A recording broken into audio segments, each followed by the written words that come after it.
Have you ever felt chills listening to a melody you'd never heard before? Something that seems to touch your soul, as if it were part of a past you can't remember. Today, we're going to talk about a story forgotten by time, but still echoing in humanity's collective memory. It's the story of the Blind Maestro, an enigmatic composer whose final song causes inexplicable emotional reactions in those who hear it. The legend says this composition was written during the last days of his life, when he was completely blind and isolated from the outside world. But what few know is that this music might be more than just art. Perhaps it's a message from beyond this plane. My name is Narrator's Name, and in this video we'll explore together the hidden layers of this incredible story. Prepare to dive into the mysterious and beautiful world of the Blind Maestro. Across centuries, various cultures have mentioned mysterious songs that brought overwhelming emotions. Some people reported feeling extreme happiness, while others described deep sadness or paralyzing fear. But why does this happen? Is it possible that certain sound frequencies can access unconscious parts of our minds? Or is it something even more metaphysical? To better understand this question, we need to go back to the 19th century, where lived the man known as the Blind Maestro.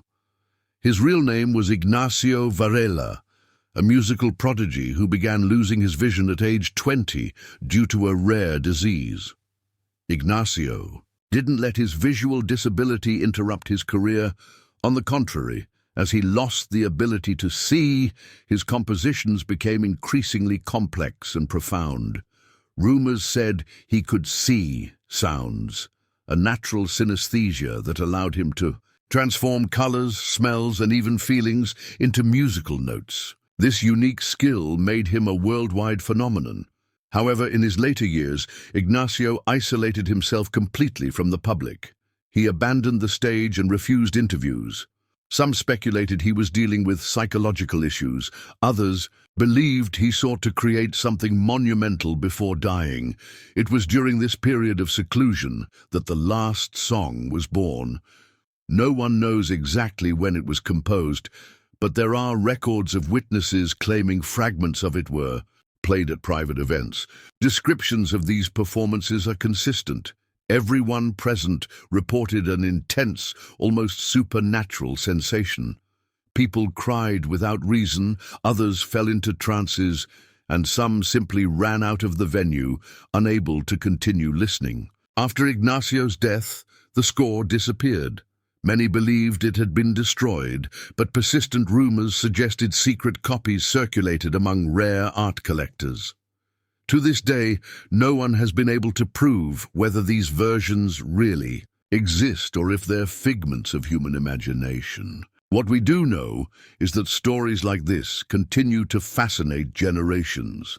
And now, you're about to uncover unpublished details about this enigma. So adjust your headphones and get ready to enter the dark and beautiful world of the blind.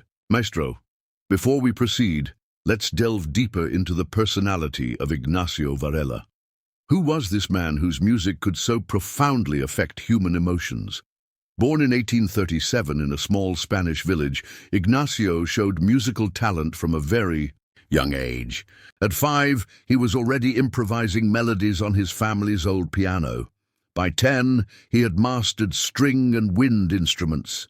His genius caught the attention of local sponsors who sent him to study at renowned conservatories. There, he learned classical techniques, but his style was always unique, a blend of European tradition with Iberian folk elements. However, at age 20, everything changed. A rare medical condition began stealing his vision gradually. Doctors said it was incurable, and Ignacio would face total blindness within a few years. Surprisingly, this didn't defeat him. Instead, he dove even deeper into his art. For him, music became a refuge against the darkness advancing upon him.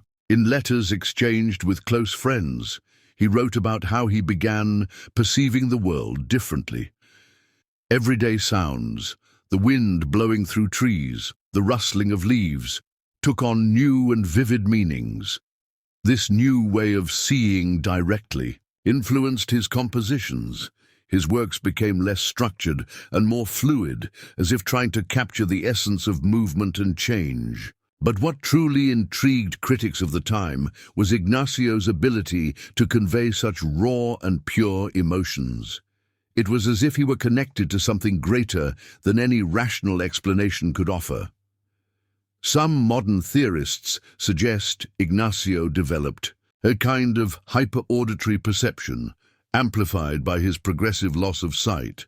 Others believe he had paranormal gifts. Regardless of the explanation, one thing is certain: Ignacio's music spoke directly to the human heart, and the more he lost his sight, the more powerful his compositions became.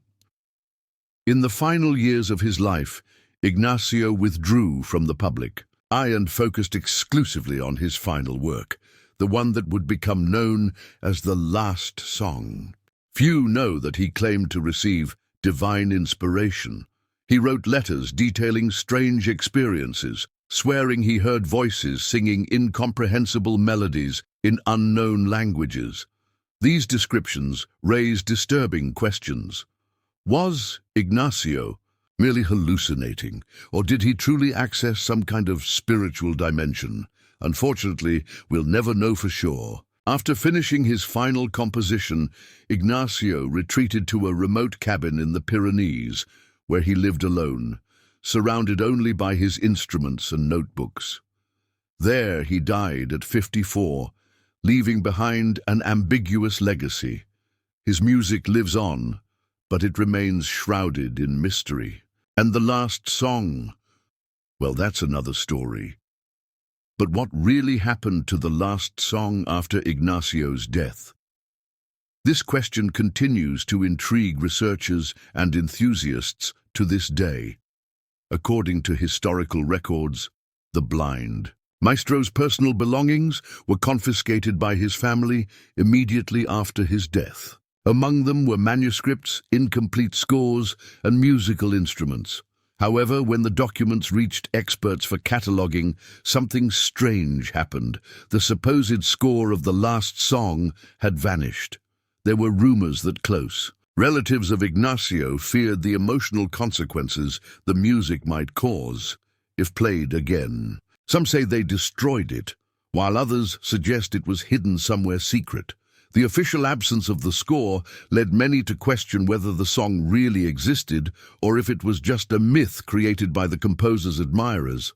But there is evidence that contradicts this theory. In 1923, nearly 50 years after Ignacio's death, a mysterious letter surfaced at an antiques auction in France. It was addressed to the maestro himself and contained explicit references to the last song.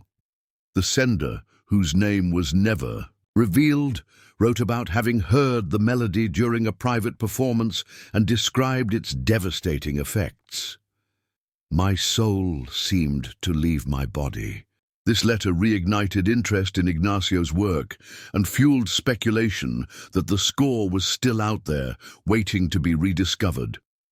Over the decades, numerous musicians reported vivid dreams with melodies similar to those described in the legend. Many swore these songs came directly from Ignacio Varela. These reports gained strength in the 1970s when clandestine recordings attributed to the Blind Maestro began circulating. Although none of them were authenticated, they continue to circulate among underground collectors. One of these recordings, known as Lunar Fragment, became particularly famous. It was found on an old vinyl record at a flea market in Germany and quickly went viral in obscure corners of the internet. People who listened to the fragment reported a mix of ecstasy and anguish, as if confronting memories of past lives. Some even claimed clear visions of events they had never lived.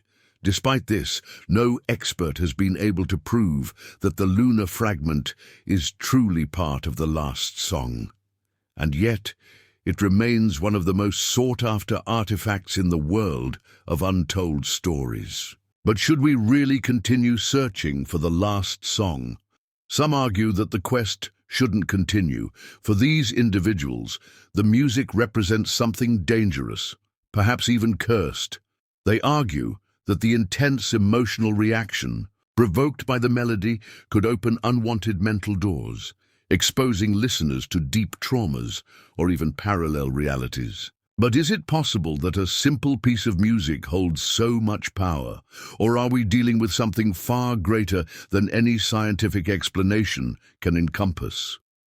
While that remains uncertain, the mystery of the last song persists, awaiting those brave enough to try to decipher it. And maybe you'll be part of that journey. Now that we've explored the historical and mystical aspects of the last song, let's focus on a fascinating detail: the physical and psychological reactions experienced by listeners. Consistent accounts suggest the music affects different people in distinct ways. Some feel ecstatic happiness, as if they've reached nirvana. Others are consumed by overwhelming sadness, unable to hold back tears. But what draws the most attention are cases of individuals reporting supernatural experiences. People claim to see translucent figures, hear whispered voices, or sense invisible presences around them while listening to the melody. These phenomena can easily be dismissed as products of human imagination, but certain repetitive patterns make this simplistic explanation difficult.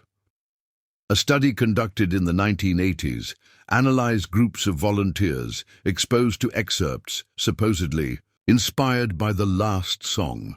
The results showed significant changes in the participants' brainwaves. In some cases, listeners entered states similar to deep meditative trance, while others exhibited signs of extreme anxiety or disconnection from reality. This raises important questions. Does the music activate specific areas of the brain related to memory and emotion, or does it resonate at frequencies that interact directly with our vital energy? Moreover, there's another intriguing theory, that the last song wasn't composed solely by Ignacio, but rather dictated by an external entity. According to this hypothesis, the Blind Maestro served as an involuntary channel for something beyond human comprehension. After all, his own letters mention voices singing in ancient tongues during the creation of the work. If true, then the music would be much more than a simple artistic expression.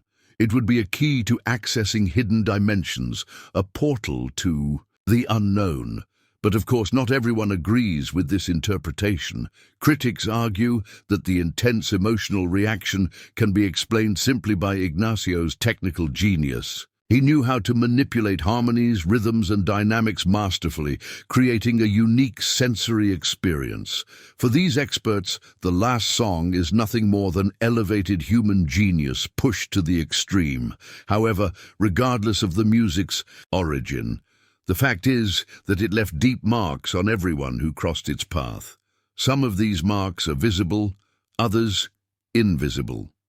A striking example is the case of Clara Mendes, a Portuguese violinist who claimed to have recovered memories of a past life after hearing a fragment of the song. Clara said she saw vivid flashes of herself as a medieval woman playing a lute in a distant castle.